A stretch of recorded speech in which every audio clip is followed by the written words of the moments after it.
కేంద్ర ప్రభుత్వం ప్రతిష్టాత్మకంగా తీసుకున్న సెంట్రల్ ఎలక్షన్ వాళ్ళు అనే ఒక ప్రోగ్రామ్ చేస్తున్నారు, స్పెషల్ ఇంటెన్సివ్ రివిజన్. దాని గురించి అన్ని పేపర్లలో వార్త వచ్చిందండి. స్పెషల్ ఇంటెన్సివ్ రివిజన్ అంటే దాని ఉద్దేశం వేరు ఉంది, దాని పరమార్థం వేరు చెబుతుంది. నేను చదువుతాను, ఫస్ట్ వినండి. వచ్చే వారం నుంచి 15 రాష్ట్రాల్లో వచ్చే వారం నుంచి కేంద్ర ఎన్నికల సంఘం 10 నుంచి 15 రాష్ట్రాల్లో స్పెషల్ ఇంటెన్సివ్ రివిజన్ చేపట్టే అవకాశాలు కనిపిస్తున్నాయి.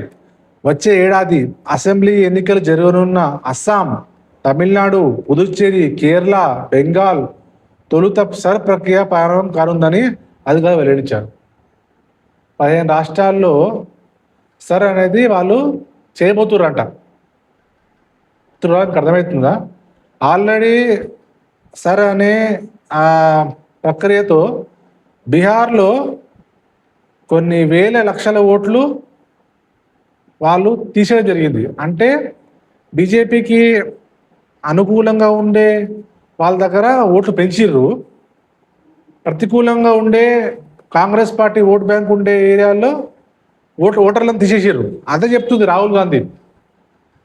ఏమంటుండు? ఓట్ చోరీ అంటుండు. అంటే స్పెషల్ ఇంటెన్సివ్ రివిజన్ ద్వారా ఎవరెవరైతే బీజేపీకి అనుకూలంగా లేరో ఆ ఓటర్లన్నీ కట్ చేస్తున్నారు. డూప్లికేట్ ఓటరు, చనిపోయిన ఓటర్లు అనేసి, లేకుంటే ట్రాన్స్ఫర్ అయిపోయిన ఓటర్లను కట్ చేస్తుండ్రు కారణం లేకుండా.